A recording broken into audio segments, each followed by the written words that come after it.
Muy bien, amados, pues déjenme comenzar de la siguiente manera. Bienvenidos todos a nuestro segundo mensaje de 40 días de comunidad.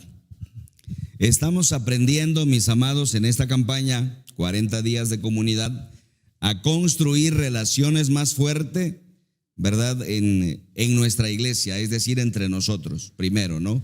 Unos a otros. En los grupos pequeños, estamos aprendiendo en esta campaña a construir relaciones más profundas, mejorar nuestras relaciones. Estamos en el área de las relaciones.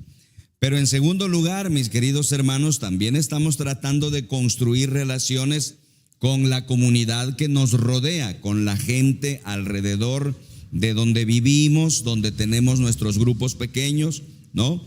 Para alcanzarlos con amor, para llegar hacia la comunidad que nos rodea con amor, ¿no?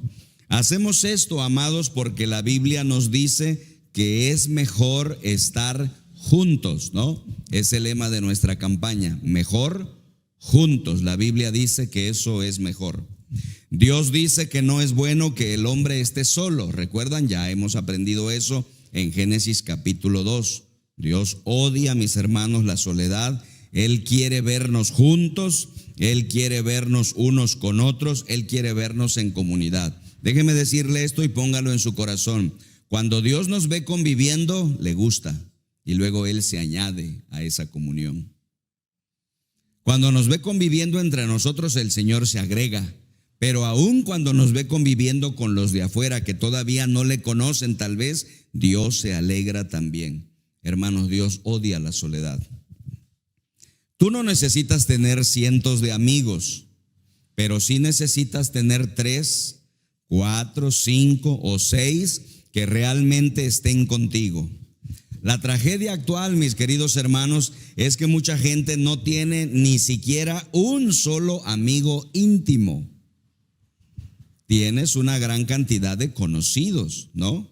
Pero no tienes a nadie que se preocupe por tu crecimiento espiritual, no tienes a nadie que te ayude o que te diga, estaré contigo pase lo que pase.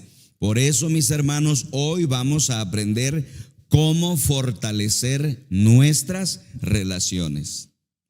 El último propósito, mis hermanos, de los 5 propósitos que hemos aprendido de Dios para nuestra vida, consiste en que fuimos hechos para una misión. ¿Recuerdan? Ese es el 5º propósito. Dios quiere que tú y yo comuniquemos el amor de Dios a otras personas.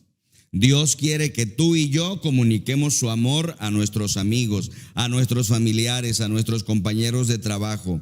El Señor, mis amados, quiere que tú muestres el amor de Dios a aquellos que todavía no conocen a Cristo, aquellos que aún no pertenecen a la familia de Dios. ¿Y por qué quiere que lo hagamos? Porque Dios nos ha creado, mis hermanos, mejor dicho, porque Dios no ha creado a nadie a quien no ame. ¿Qué te parece? Dios no ha creado a nadie a quien Él no ame. Todas las personas que están vivas y que fueron creadas por Dios están en el universo y en el planeta porque Dios las ama. De hecho, eso dice Juan 3:16, ¿no? ¿Se acuerdan el texto más famoso de la Biblia? Porque de tal manera, dice, amó Dios al mundo. Dios, mis hermanos, no ha hecho a nadie sin un propósito para cumplir. Dios no ha creado a ninguna persona por la que Cristo no haya muerto. Por lo tanto, Dios quiere que tú y yo anunciemos su mensaje salvador a la comunidad que nos rodea. Pero no debes hacerlo solo. De hecho, vimos la semana pasada, si ustedes recuerdan, el 5º punto, el sermón del domingo pasado, hablábamos de que pues necesitamos a otras personas, ¿no?, que compartan el amor de Dios junto con nosotros. ¿Recuerdan por qué? Hermanos, a veces nosotros queremos comunicar el amor de Dios a otras personas. Lo pensamos en nuestra mente, le voy a hablar a mi hermano, le voy a hablar a mi hermanita, le voy a compartir a mi papá, voy a hablar con mi hijo, le voy a comunicar el mensaje, voy a hablar con mis amigos, a quienes aprecio, mis compañeros de trabajo. Pero en el momento de que queremos hacerlo, amados, sentimos miedo, sentimos temor. Sentimos miedo a que nos rechacen, miedo a que no crean, ¿verdad? Tenemos mucho miedo. Por eso el Señor en su palabra dice que mejor debemos hacerlo juntos. Miren lo que dice la palabra del Señor en el libro de Filipenses, capítulo 1, versículo 27. Acerquemos el lente, como decimos, ¿no? Y veamos más de cerca lo que Pablo dice. ¿Qué dice Pablo a los hermanos de Filipos? Sabré, dice, que siguen firmes en un mismo propósito, luchando unánimes por la fe del evangelio. Si tienes una pluma, te pediría que subrayaras, por favor, para que nuestra mente se enfoque en la palabra. Subraye, luchando unánimes por la fe del evangelio. Subráyalo, por favor. Esto es lo que vamos a aprender hoy, amados. Cómo cumplir este propósito de Dios juntos. Miren al apóstol Pablo en Filipenses. Es extraordinario que Pablo diga que siguen firmes. Quiere decir que este propósito la iglesia ya lo tenía. Y Pablo dice, quiero saber si continúan en ese buen propósito, luchar unánimes por la fe del evangelio.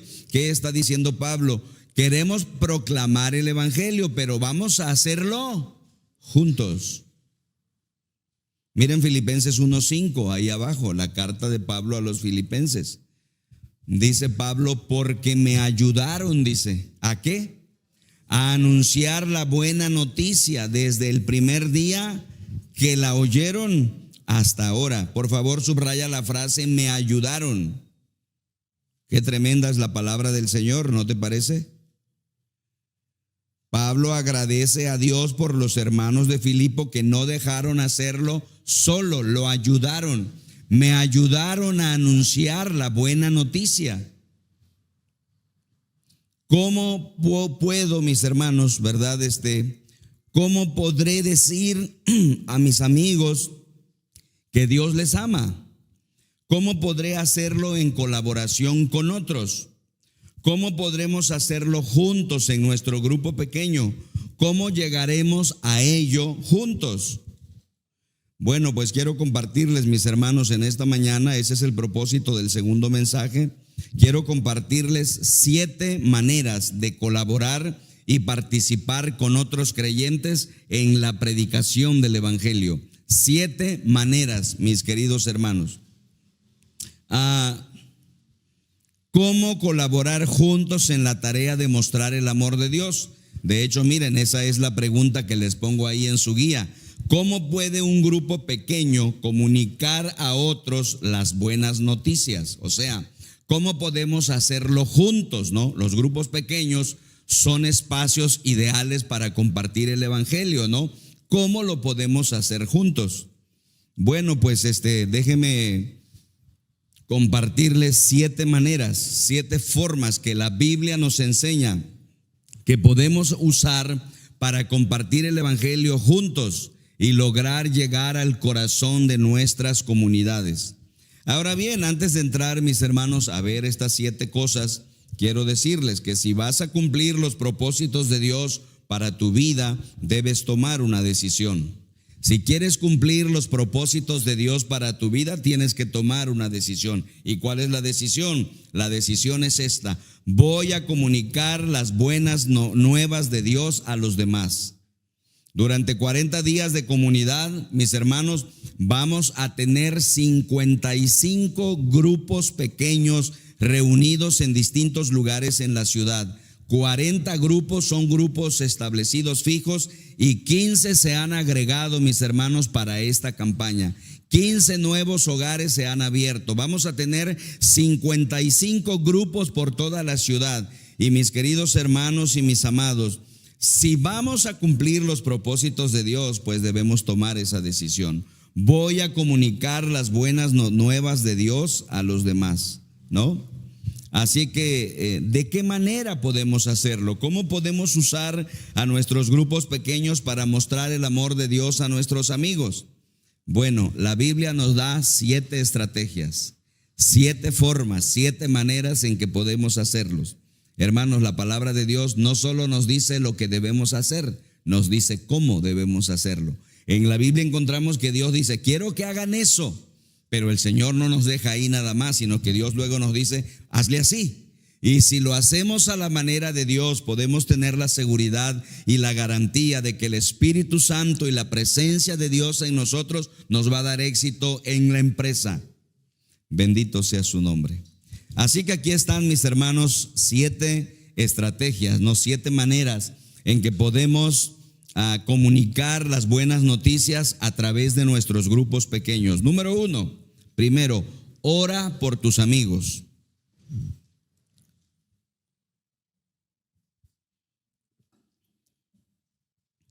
Lo primero que podemos hacer, hermanos, es pedir a tu grupo pequeño que ore por tus amigos que no han cruzado la línea aún. Los que están considerando el llamado de Cristo, los que aún no conocen a Dios de manera personal. Ora por ellos en tu grupo pequeño. Tú no puedes forzar a nadie a amar a Dios, pero sí puedes orar por ellos, ¿no es cierto? Y escucha, mi amado, la oración puede hacer todo lo que Dios puede hacer, ¿sí o no? ¿Qué puede hacer la oración?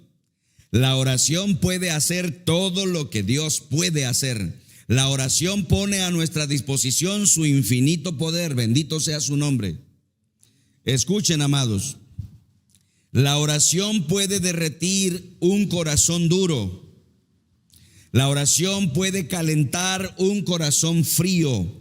La oración puede despertar un corazón apático y la oración puede cambiar a un corazón terco. Lo he visto suceder muchas veces. La oración puede hacer cualquier cosa que Dios puede hacer. Y si queremos alcanzar como grupos pequeños a nuestra comunidad, necesitamos orar juntos. Ora por tus amigos.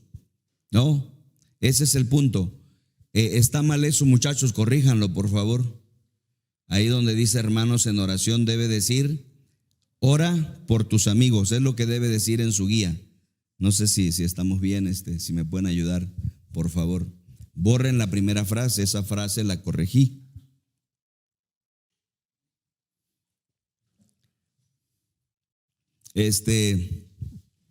Mis queridos hermanos, la gente puede refutar tus argumentos. Gracias, ahí está. Así debe decir, ora por tus amigos. La gente puede refutar tus argumentos. Es posible que se rehúsen a escuchar tu lógica, pero están indefensos ante tus oraciones. Y tus oraciones van directo al corazón de ellos. Una de las mejores cosas de la oración es que se puede hacer a larga distancia. Existe un poder tremendo en la oración. Cuando oramos juntos y decimos, estas son las personas cuyas vidas realmente me importan, Dios actuará. Miren cómo lo dice Colosenses 4:3, bendita sea la palabra, díganme si no. ¿Qué dice? Oren también por nosotros. Pídanle a Dios que podamos anunciar libremente el mensaje. Mira lo que dice la Biblia, la primera estrategia de los cristianos es la oración. Oramos para que Dios nos dé la oportunidad de comunicar las buenas nuevas a nuestros amigos. Hermanos, ¿has orado alguna vez así? ¿Le has pedido a Dios? ¿Te has atrevido? Padre, ábreme puertas, yo quiero hablar con esa persona, ponme el momento, ponme la oportunidad y cuando esté frente a ella, dame el valor, dame las palabras. Mira, Pablo tiene éxito porque Pablo cree eso. Oren por nosotros, pídanle a Dios que podamos anunciar libremente su mensaje. Tremendo, ¿verdad? Así que mis queridos amados, me gustaría que escribieras esta frase, si tienes por ahí, ¿verdad?, algún espacio en blanco. La oración me pone alerta. Escribe eso, por favor, abajo de Colosenses, en algún espacio. La oración te pone alerta, la oración me pone alerta. Cuando oro, mis amados, entonces la oración me pone alerta. Cuando comienzo a orar por mi familia, ¿verdad?, me doy cuenta de cuáles son sus necesidades. Cuando comienzo a orar por un hijo, por una hija, empiezo a darme cuenta cuáles son sus necesidades. me doy cuenta de las necesidades de mis amigos. Cuando comienzo a orar por un compañero de trabajo, me comienzo a preocupar por ellos. La oración cambia la forma en que mi corazón ve a los demás. La oración te pone alerta. Por eso en la Biblia es el primer recurso que va por delante para que se haga el bendito plan de nuestro Dios. Así que escribe esto, por favor. Esta es la acción a seguir. ¿Ves que dice ahí en tu guía? Acción a seguir. ¿Cuál es la acción a seguir? Es esta. Haz una lista de personas para orar en tu grupo.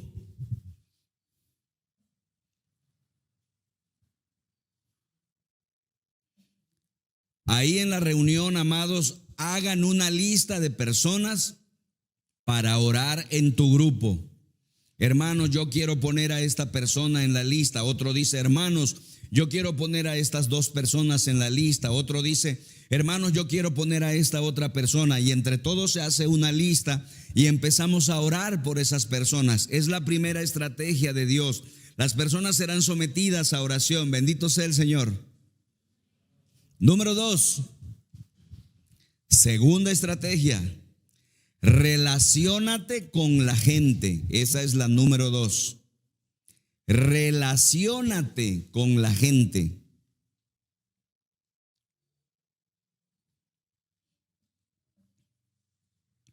Escuchen, amados, esto es muy importante, es una estrategia sabia de Dios.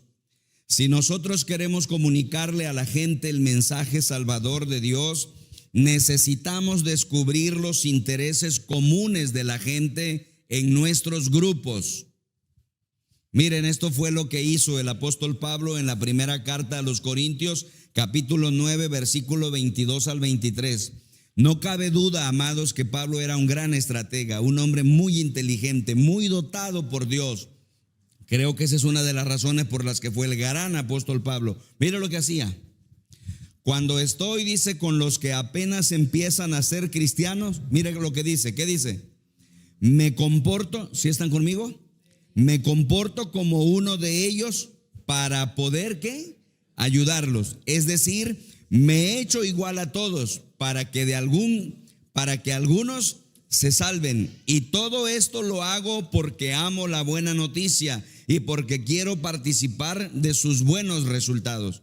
¿Qué nos está diciendo el apóstol Pablo? Pablo dice, cuando estoy con los judíos me hago como si fuera judío. Cuando estoy con los gentiles me hago como si fuera gentil. Cuando estoy con los humildes y los pobres me hago como si fuera pobre. Cuando estoy con los ricos me hago como si fuera rico. ¿Por qué hago todo eso? Dice Pablo. Porque quiero conocer sus intereses para que yo pueda comunicarles el mensaje salvador de Jesucristo, porque amo entrañablemente que la palabra de Dios tenga éxito. ¿Te importa que la palabra de Dios tenga éxito? A mí me importa mucho, espero que a ti también. Quiero que la palabra del Señor te importe. Quiero que la palabra de Dios te subyugue el corazón. Quiero que quieras que la palabra de Dios crezca. Mire lo que dice Pablo, dice, porque amo la buena noticia y porque quiero participar de sus buenos resultados.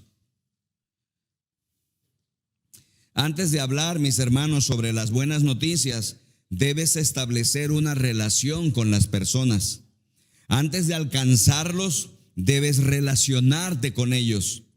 Descubre lo que tienen en común, de qué les gusta hablar, si tienen alguna experiencia en común, si tienen intereses comunes, necesidades comunes, heridas similares, si les gusta pescar, si les gusta jugar fútbol, si les gusta jugar béis, si les gusta cocinar, salir de compras, si les gusta dormir, si tienen hijos, si les interesa algún deporte. Dice Pablo, cuando estoy con los que apenas empiezan a ser cristianos, me comporto como uno de ellos para poder ayudarlos. Hermanos, esto es 40 días de comunidad. Necesitamos estrechar los lazos con la gente para que la gente vea que ellos nos interesan y entonces abrirán su corazón al precioso mensaje de Jesucristo.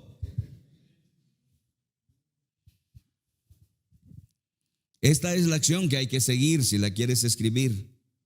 Acción a seguir, dice tu guía, si lo quieres escribir. Descubre los intereses comunes en tu grupo. Descubre los intereses comunes en tu grupo.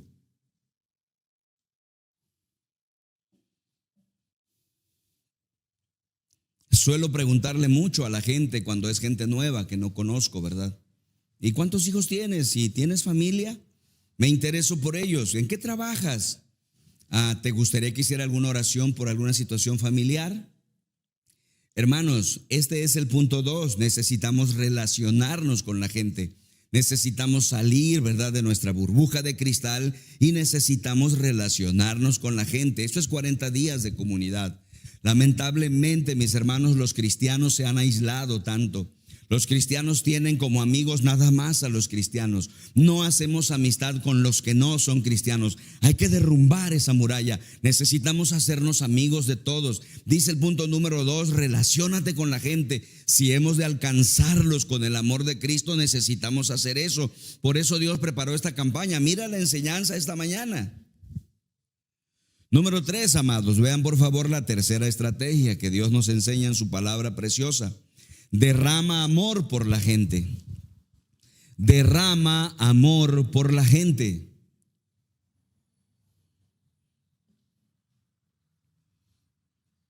Este es un punto muy importante, mis amados.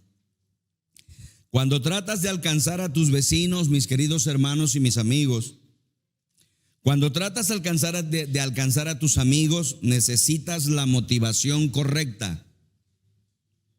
O de lo contrario, mis amados, no podrás llegar a ellos. Jesús dijo así: ama a tu vecino. Pero, ¿estamos nosotros en condiciones de amar? Es una pregunta que deberías hacerte. Existe, ¿verdad?, una frase popular que dice: a la gente no le importa lo que sabemos hasta que ellos saben que nos importan. La gente no te escucha hasta que la gente sabe que ellos te importan a ti. Así que necesitamos derramar amor por la gente. ¿Por qué estamos haciendo la campaña 40 días de comunidad? ¿Por qué estamos hablando de alcanzar a nuestra comunidad? ¿Por qué ocuparnos, mis hermanos, de la comunidad que rodea a nuestras iglesias? La gente que vive alrededor de nuestra iglesia, la gente que vive alrededor de donde se reúnen nuestros grupos pequeños, la gente que se reúne alrededor de donde vivimos nosotros. ¿Por qué hacerlo? No lo hacemos porque nos sentimos culpables. No lo hacemos porque nos presionan.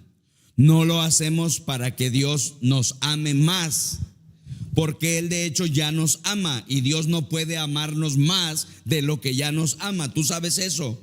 No lo hacemos para sentirnos mejor que nadie. ¿Por qué? ¿Por qué lo hacemos? Lo hacemos porque la Biblia dice que Dios es amor. Tratamos de alcanzar a los de afuera porque la Biblia dice que Dios es amor. Y cuando Dios está en tu vida, comienzas a amar a la gente. ¿Cómo sabes que Dios está en tu vida? ¿Sabes cómo sabes que Dios está contigo? Porque empiezas a amar a la gente. Escucha bien, si tú no amas a nadie, no tienes a Dios en tu vida. No lo tienes. Puedes pensar que sí, pero no lo tienes. La señal en nosotros inequívoca, por si alguien quiere saber, ¿no? ¿Cómo sé que Dios está verdaderamente en mi vida? La señal inequívoca de que Dios está en nuestra vida es que empezamos a querer a la gente, empezamos a amar a la gente. Eso es 40 días de comunidad. Dios tiene un proyecto para su iglesia. Bendito sea. Mire cómo lo dice Primera Tesalonicenses 2:8. Preciosa la palabra del Señor. ¿Qué dice la Biblia, mis hermanos? Por el cariño, ¿qué dice? Que les tenemos. Nos deleitamos en compartir con ustedes no solo el evangelio de Dios, sino también nuestra vida. Hermanos, necesitamos derramar amor por la gente. Ahí están las dos cosas que Pablo dice, ¿te fijaste? Por el cariño que les tenemos, de verdad les amamos. Y ese cariño nos lleva con deleite a compartir con ustedes el evangelio. Pero no solo eso, dice Pablo, sino también, ¿qué dice? Nuestra vida. El Señor dice, mis amados, cuando compartas a la gente que todavía no me conoce, no quiero que compartas solamente las buenas noticias, quiero que compartas también tu vida con ellos. Si no haces las dos cosas, entonces eso no es amor. Hermanos, no se trata nada más de ir y tocar una puerta y compartirles el mensaje del evangelio. No, se trata también de compartir ¿qué cosa? Nuestras vidas. Porque si no lo hacemos así, entonces no es verdadero amor. ¿Sabes cuál es el problema? Tristemente, mis hermanos, ahora la mayoría de la gente que no conoce al Señor, la mayoría de la gente piensa que cuando los cristianos se le acercan es para juzgarlos y no para demostrar amor. Existe entre ellos la idea generalizada de que los cristianos nos creemos mejores que el resto, que tenemos todas las respuestas, que tenemos un nivel de vida más alto, que minimizamos a los demás, que los miramos por encima del hombro y que lo único que hacemos es juzgarlos. Eso es lo que la mayoría de la gente piensa de los cristianos. No tienen idea de que amamos a los demás porque Cristo está en nuestras vidas. Qué pésimo testimonio hemos dado a través de los años. Que Vida Plena Jalapa se desembarace de ese mal testimonio. Cuando hablamos con los que no conocen a Cristo, no debemos hablar con ellos para juzgarlos jamás. Debemos hablar con ellos para mostrarles un poquito del amor de Dios. No sé si me explico.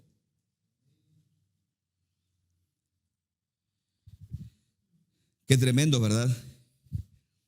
Hermanos, ¿qué significa comunicar las buenas nuevas, las buenas noticias? Escuche. Un teólogo lo dice de esta manera, un pensador cristiano lo dice de esta manera. Dice que evangelizar, que compartir las buenas noticias con otros es como un mendigo que le dice a otro dónde encontró pan. Qué mal hacemos los cristianos con dar la impresión a los demás de que como ahora somos cristianos, nosotros somos mejores y somos superiores. Y la gente piensa que si nos vamos a acercar a ellos es para juzgarles. Dios, ayúdanos, líbranos de eso. No, eso no es. La evangelización, dice este pensador cristiano, es una persona, es un mendigo que le dice a otro dónde encontró pan. Mira lo que dice la palabra del Señor en Primera a los Corintios 5:12. ¿Qué dice? A mí no me toca juzgar a los que no son de la iglesia. ¿Saben por qué? Hermanos, si mi hijo comete un error y mis hijos la riegan, pues es mi deber llamarles la atención porque son mis hijos. Pero si el hijo de otra persona, de un vecino, el hijo de un amigo, de un compañero de trabajo la riega, ¿puedo llamarle la atención al hijo del vecino? Claro que no, porque no son mis hijos. Es lo que está diciendo Pablo. Yo no voy a juzgar a los que no son de la iglesia, a los que son internos en la iglesia. Si la están regando, me puedo acercar con amor. Ya lo vimos en otro sermón y decirle, hermano, necesitas ayuda, ¿cómo te ayudo? No puedes ceder, no puedes caer en eso. Pero a los que de afuera no puedo juzgarlos. Por eso, mis hermanos, resulta absurdo pretender imponer leyes para que la gente actúe como cristianos antes de ser cristianos. Cuando veo a alguien que no es creyente, ¿verdad?, actuando de manera incorrecta, no lo juzgo. No, estoy llamado a ayudarle a conocer a Cristo, pero no lo juzgo, ¿no? Si una persona, ¿verdad?, la veo tomando, la veo fumando, no lo voy a juzgar, no voy a decirle, oye, ¿qué estás haciendo? Está mal. No es mi papel juzgarles, dice la palabra de Dios. Así que escribe, por favor, esta es la acción a seguir. Acción a seguir. Pídele a Dios que te dé un amor más profundo por los demás.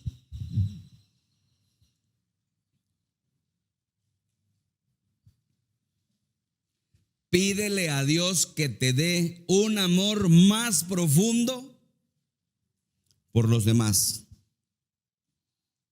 Número 4, mis amados. Vayamos a la estrategia número 4 que la Biblia nos da. Llevamos 3. Miren la cuarta estrategia, bendita sea la palabra de Dios. Cuenta tu historia. Estrategia número 4. Cuenta tu historia. Eso nos enseña la Biblia. Contar a otros cómo Cristo ha impactado en nuestras vidas es una gran manera de comunicar las buenas nuevas. Voy a repetirlo, hermanos, porque es una estrategia poderosa. Quiero decirles que esta estrategia de contar nuestra historia, de cómo Cristo ha impactado nuestra vida, es la estrategia más poderosa de comunicar el mensaje salvador de Jesucristo a la gente. Cuando lo hacemos, amados, obedecemos lo que dice la Biblia en 1 de Pedro 2:9. Lee la Biblia, mira lo que dice la bendita palabra de Dios. ¿Qué dice? Pero ustedes, dice, son linaje escogido, real sacerdocio, nación santa, pueblo que pertenece a Dios. Y aquí está el propósito. ¿Para qué? Para que proclamen las obras maravillosas de aquel que los llamó de las tinieblas a su luz admirable. ¿Tienes una pluma? Subraya por favor la frase: proclamen las obras maravillosas. Aquí hay una clave poderosísima. Por eso es importante leer la Biblia y entenderla. Ahí está subrayado. Gracias, muchachos. Proclamen las obras maravillosas de aquel que los llamó de las tinieblas a su luz admirable. ¿Qué sucede con esta frase, mis amados? ¿Qué significa? Aquí hay una confusión en los cristianos. Cuando Pedro dice que proclamemos las obras maravillosas de aquel que nos llamó de las tinieblas a la luz admirable, ¿en qué pensamos? ¿Cuáles son las obras maravillosas? Nosotros pensamos que se refiere, ¿verdad?, a una salida del sol. ¡Wow! ¡Qué maravillosa! Al eclipse de ayer que nadie vio en Jalapa, ¿no? Porque estuvo nublado, ¿no?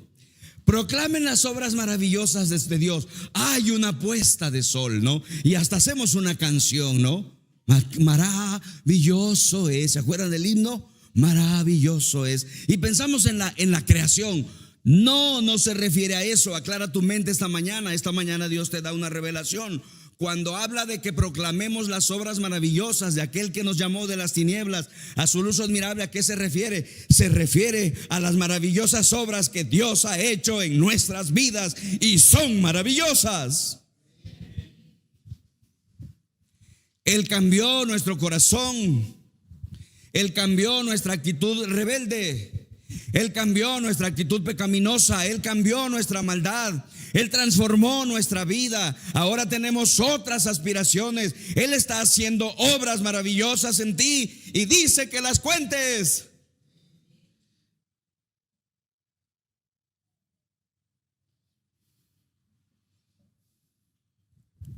Cuenta tu historia.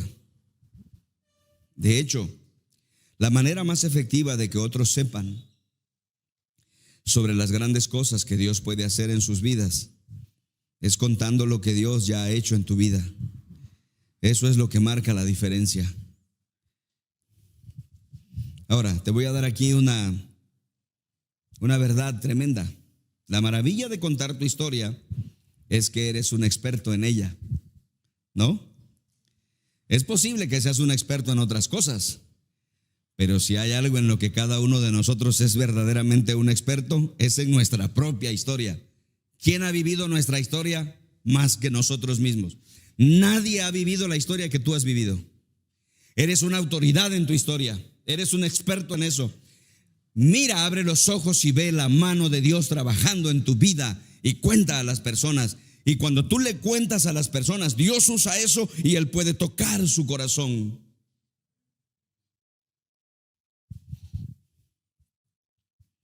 Ahora, ¿cuánto tiempo te lleva contar tu historia? Aquí es muy importante que le escribas ahí al margen, ¿verdad? No te alargues mucho, porque luego, bueno, el Paz dice que cuente mi historia. No, hombre, ya llevas como 3 horas y apenas estás cuando tenías 5 años. No, tienes que seleccionar las obras maravillosas de Dios en tu vida. Yo suelo contar, por ejemplo, un detalle tremendo que Dios hizo en mi vida cuando era un jovencito de 17 años, rebelde.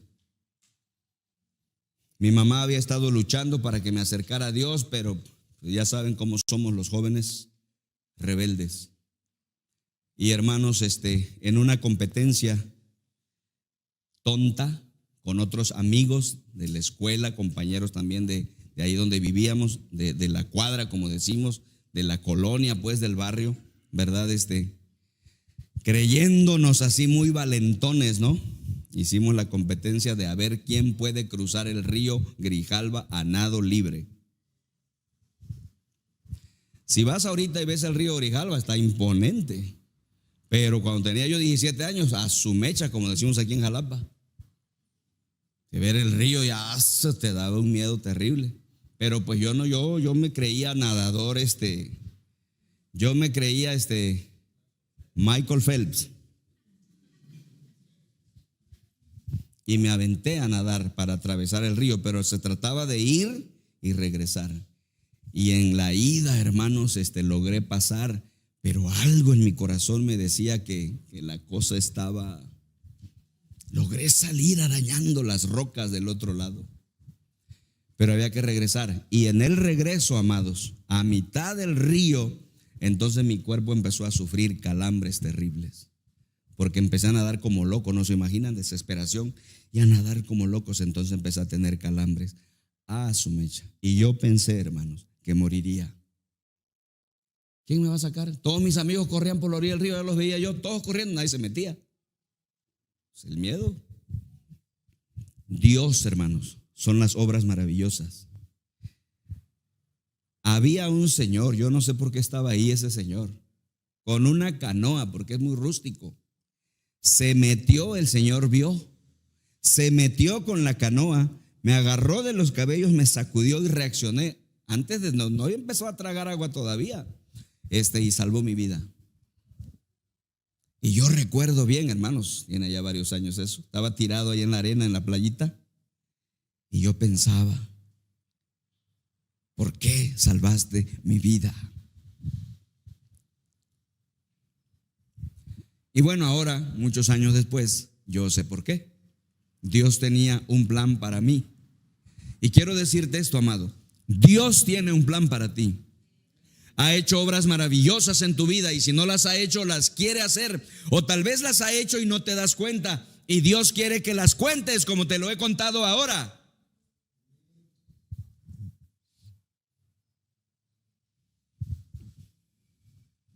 Así que, mis hermanos, esta es la acción a seguir. Si la quieres escribir, por favor, en el punto 4, acción a seguir. Escribe tu historia y cuéntasela a tu grupo.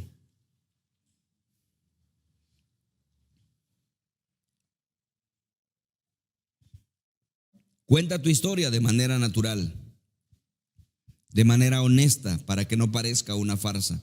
Cuenta las maravillas que Dios ha hecho en ti.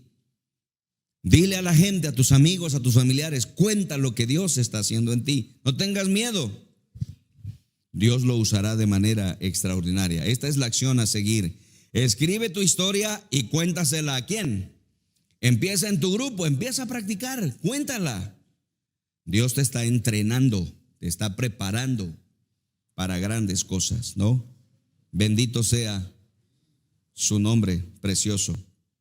Número 5, mis amados, vayamos a la quinta cosa, por favor. Número 5, quinta estrategia de Dios, ahí está en su palabra. Construye amistades.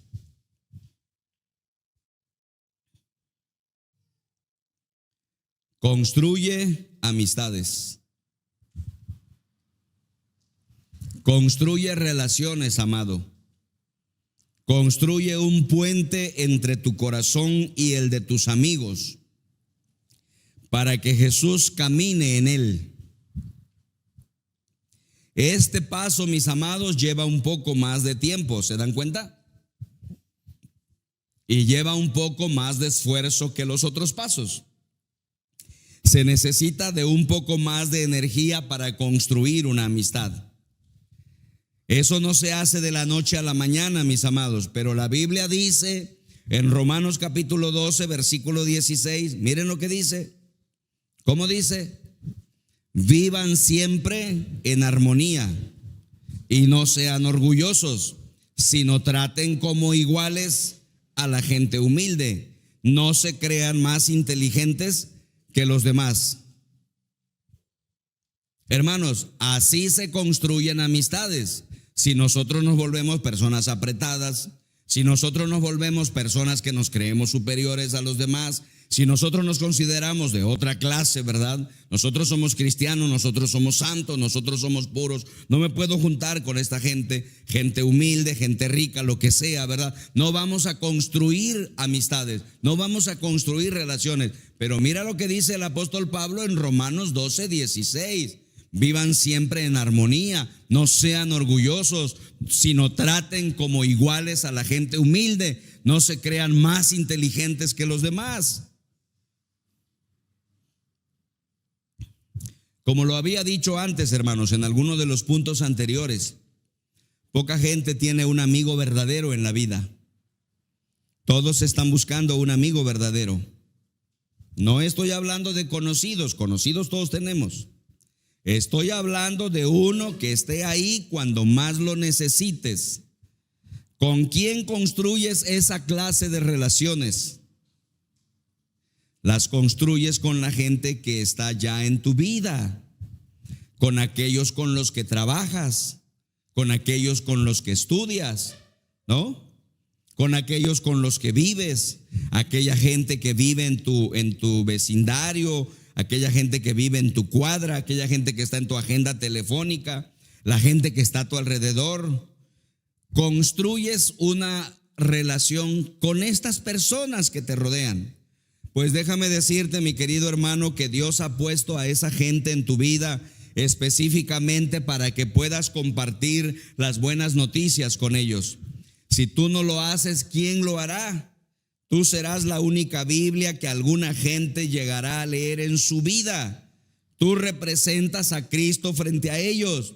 Tú serás la única Biblia abierta que alguna vez en su vida alguien va a leer. No van a tener otra oportunidad. Una de las mejores maneras, mis amados, de construir una amistad, ¿verdad? Es curiosamente un método bíblico, ¿no? Programa una fiesta.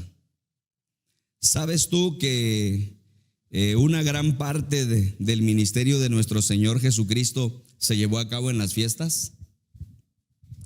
Si lees los evangelios no lo vas a creer, ¿verdad? Pero son las cosas que te sorprenden en la vida. Si lees los evangelios te das cuenta que frecuentemente Jesús ministraba en las fiestas. De hecho, le gustaba tanto asistir a las fiestas que los líderes religiosos de la época, o sea, los fariseos, recuerdan, le llamaban glotón y borracho. ¿Se acuerdan que así le llamaban a Jesús? Mateo, la Reina Valera, dice comilón y bebedor de vino. Dicho en términos jalapeños modernos, ¿cómo dije? Glotón y borracho. Ninguna de las dos cosas era cierta. ¿Tú crees que era cierto? No, la gente levanta calumnias por envidia, ¿no? Jesucristo no era ni comilón ni bebedor de vino. ¿Por qué le hacían esa acusación? ¿Sabes por qué? ¿Qué era lo que sí era cierto? Le encantaba al Señor estar en las fiestas. Fíjense que a mí también. Si algún amigo de las familias preciosas de la iglesia me invita a comer, casi nunca me niego. Un pastor dice: a mí no me tienes que insistir tanto, nada más empújame tantito así y yo ya voy. ¿Sabe? Jesús tenía esa característica. Si la gente lo invitaba a comer, el Señor iba y disfrutaba estar con ellos. Y escuchen esto, amados, porque es importante. Ahí en el contexto de la fiesta, Jesús aprovechaba la circunstancia. ¿Para qué? Para ministrar la palabra salvadora de Dios. Qué tremendo, ¿verdad? Esto es tremendo. No viene ahí en su guía, pero miren lo que dice Lucas 5:29, por favor. Voy a pedir a mis hermanitos preciosos, lo puedes anotar ahí si quieres para después checarlo, ¿no? Pero miren lo que dice Lucas 5:29. Miren, bello, ¿no? ¿Qué dice? Luego dice: le vi le ofreció a Jesús un gran banquete en su casa. Y había allí un grupo numeroso de recaudadores de impuestos. ¿Se acuerdan que Leví era un recaudador de impuestos? Bueno, en el Evangelio, Leví tiene otro nombre con el que es más conocido. Pambacito, para el que lo sepa. ¿Cuál es el otro nombre de Leví?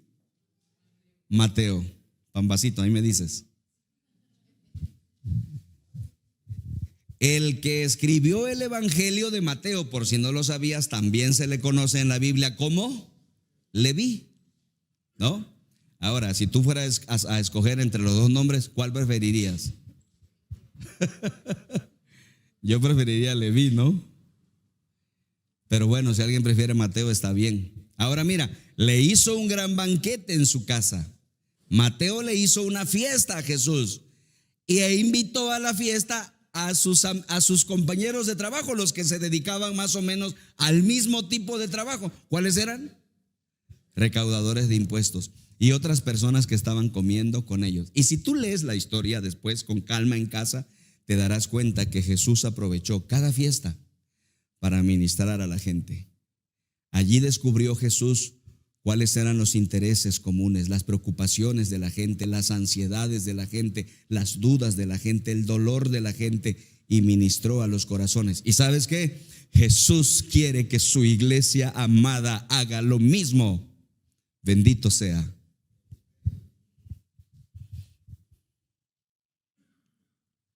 Así que mis hermanos queridos, les animo a que hagan una fiesta como la de Leví, sin otro objetivo que el de divertirse e invitar a tus amigos para que algo escuchen de la palabra de Dios. Ese es el sentido de los grupos pequeños. Es una fiesta semanal. Así que escriban esto, por favor. Acción a seguir. Acción a seguir en el punto número 5. Lleva a un amigo a tu grupo pequeño. Invita a un amigo a tu grupo pequeño.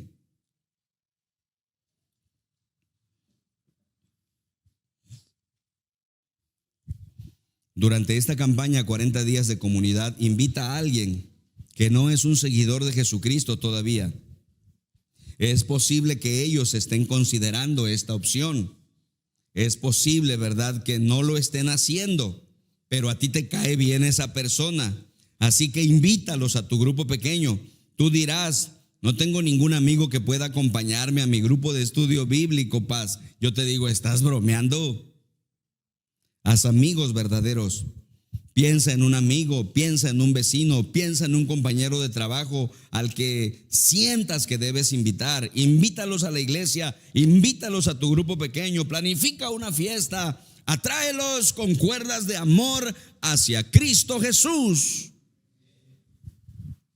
Número 6, mis amados, vean la sexta estrategia, por favor. Está muy buena la número 6. Espera que Dios actúe. Espera que Dios actúe.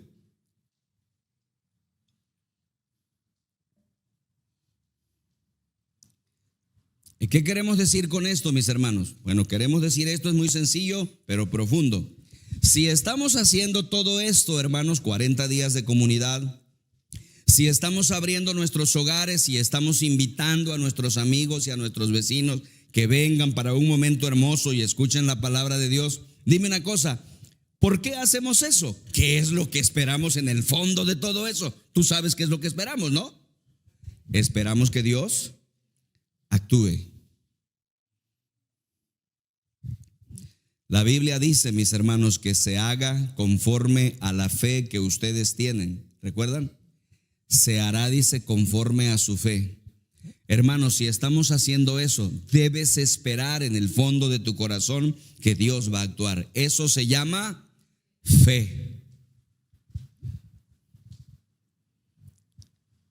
Carlos Spurgeon, algunos han oído o han leído en las redes sociales, fue el pastor más grande del siglo XIX. Él fue pastor de la iglesia más grande del mundo en esa época, en Londres, Inglaterra. De hecho, el templo donde él se congregaba con multitudes para escuchar la palabra de Dios todavía existe Y hoy puedes ir a Londres y visitar el famoso Tabernáculo Metropolitano.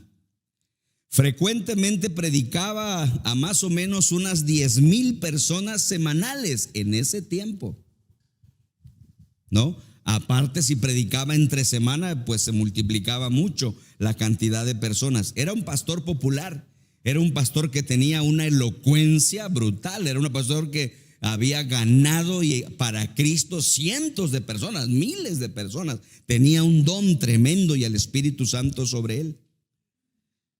Un día, un joven se le acercó y le dijo: señor Spurgeon, yo no entiendo esto. Cada vez que usted habla del Señor a la gente, ellos abren sus vidas y aceptan a Cristo. Pero cuando yo hablo a la gente del Señor, a nadie le interesa, a nadie se convierte. No lo entiendo. ¿Cuál es el problema, señor Spurgeon? Y el señor Spurgeon le respondió: el problema es que debes esperar y desear que la gente se convierta cuando hablas de Él. Yo, dijo él, cada vez que predico y cada vez que hablo del Señor, espero que más de uno se ha de convertir. Si estamos haciendo esto, mis amados, debemos esperar que Dios actúe.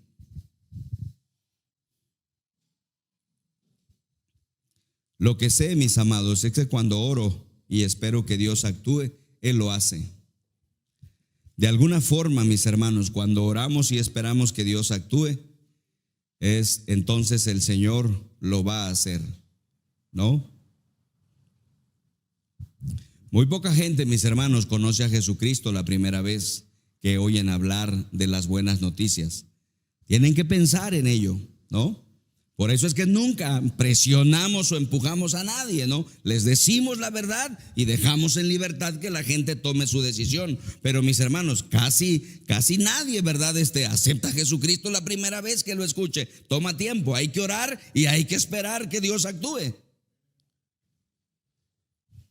Tal vez han oído de este escritor famoso ahora, Lee Strobel. Tal vez han oído hablar de Lee Strobel. Él escribió un libro que se llama El caso de Cristo. Es un ex periodista.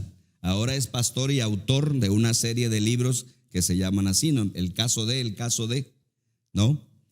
Pero saben, por muchos años había sido un ateo.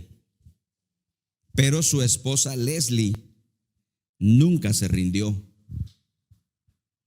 Esta historia es conmovedora. Este hombre despreciaba a Dios, era un ateo, un periodista exitoso en los Estados Unidos, ¿verdad? Un escritor famoso, con recursos pues, y no quería saber nada de Dios. Pero saben, en su propia casa había alguien que lo estaba saboteando. ¿Quién era? Su esposa. Jamás se rindió, oraba y oraba y oraba por él. Ella esperó que Dios actuara. ¿Y qué creen? Un día Dios tocó el corazón de su esposo, Lee Strobel, y se convirtió. Ahora este hombre es uno de los mejores predicadores en el mundo y un escritor exitoso y un defensor de la fe cristiana. Te quiero decir una cosa muy importante. Puede ser que has orado por un amigo y no ves nada. Puede ser que has orado por un hijo y no ves nada. Puede ser que has orado por tu marido y no ves nada. Puede ser que has orado por tu esposa, no ves nada. Puede ser que has estado orando por un compañero de trabajo y no ves nada. Te voy a decir algo extraordinario. No te rindas. Espera que Dios actúe.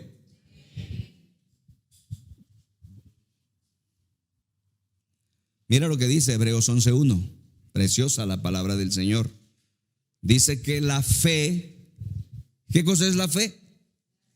La certeza de lo que se espera, la convicción de lo que no se ve. Yo no lo veo, pero lo espero.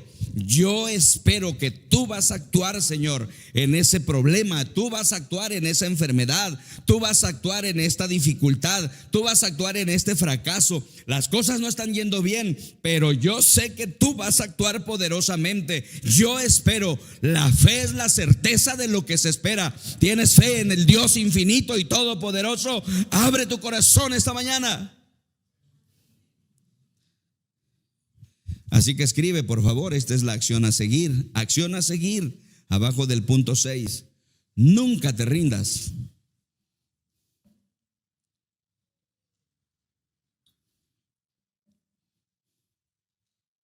Dile al que está a tu lado con mucho cariño, regálale tu mejor sonrisa y dile, jamás te rindas. A ver, dile, jamás te rindas. Nunca te rindas. Y número 7, amados, la última estrategia de Dios para que nuestros grupos pequeños y nuestra iglesia como comunidad compartamos el evangelio juntos. Número 7, procede como Cristo. Procede como Cristo procedió. ¿No? Miren lo que dice Colosenses 3:17. Colosenses 3:17. Y todo lo que hagan, de palabra o de obra, háganlo en el nombre del Señor Jesús. ¿Qué nos está diciendo Pablo? Es algo tan sencillo, mis hermanos, pero tan poderoso. Repito, es algo tan sencillo, pero tan poderoso. ¿Qué nos está diciendo Pablo? Procedan como procedió nuestro Señor Jesucristo. Háganlo en el nombre del Señor Jesús. Significa, procedan como Él procedió. Hermanos, necesitamos ser como Cristo. ¿Y cómo vivió y cómo fue Cristo, mis hermanos? El Señor Jesucristo tuvo estas dos características: vivió y habló. Vivir y hablar la palabra. Necesitamos caminar el camino y hablar la palabra. Necesitamos ser gente que haga lo que dice que va a hacer. Gente que viva y comparta la Biblia. No solamente gente que hable, no. Necesitamos tener las dos cosas que Cristo tenía. El Señor no solamente hablaba, el Señor también actuaba. El Señor lo vivía.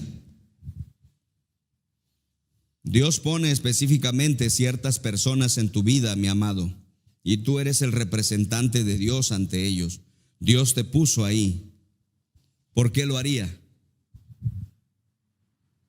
Él te puso ahí para que hables con tus familiares.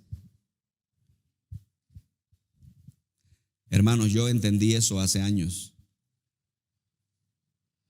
Dios me puso en mi casa para que yo hable con mis hijos de Dios. Yo entendí eso. Así que hablé con mi hijo Mandy, hablé con mi hijo Ges, hablé con mi hija Sabdi. Ahora estoy hablando con mi hija Nicolita. Mi hija Nicolita me pidió que compráramos el libro. Entonces compramos el libro de los niños, el de devocionales. Pues hermanos, me siento con ella en la mesa y le leo el devocional y luego ella lo colorea. Y yo uso esa oportunidad con mi imaginación para hacerle vivir el texto. Y es increíble cómo ella reacciona. Dios pone específicamente ciertas personas en tu vida. ¿Ya te diste cuenta? Y tú eres el representante de Dios ante ellos. Dios te puso ahí. ¿Por qué lo haría? Él te puso ahí para que hables con tus familiares. Mi papá fue el último en aceptar a Jesucristo como su Señor y su Salvador. Mi papá se resistía. Mi papá no quería creer. Él tenía su manera de ser. Y hermanos, yo entendí que Dios me puso ahí para estar hablando con él. Así es que cada vez que podía, hablaba con él. Papá, acércate a Dios. Papá, este es el mensaje de Dios. Y cada vez que hablaba con él, yo sentía como que no quería a mi papá. Pero yo sabía que Dios me había puesto ahí para hacer eso cada vez que pudiera.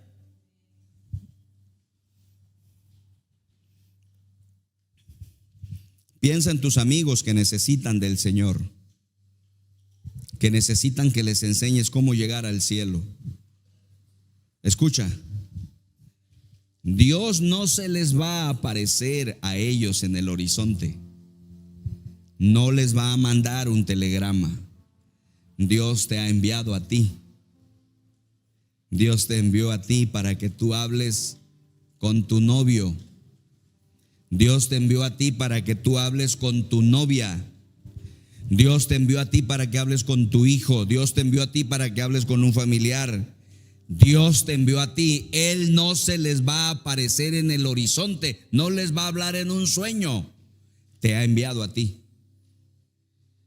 La oración más desafiante que puedes hacer es corta y precisa. La oración más corta que puedes hacer es esta: úsame. Te reto a que ores de esa forma en estos próximos 40 días. Dios, úsame. Así es que esta es la acción a seguir si quieres escribirla. Pídele a Dios que te use. Pídele a Dios que te use. Este es mi desafío para ti, amado. Si estás en un grupo pequeño, perfecto, te felicito. Pero si no, necesitas encontrar uno esta semana. Necesitas que cada persona de esta iglesia, necesitamos que cada persona de esta iglesia se una a un grupo pequeño esta semana. ¿Por qué? Porque Dios quiere que hagamos todo esto juntos. Imagina que cada grupo de nuestra iglesia tuviera el privilegio de ayudar a cruzar la línea a una persona por grupo. ¿Cuántas personas lograríamos ayudarles a cruzar la línea y venir a Cristo entre todos? 55 personas.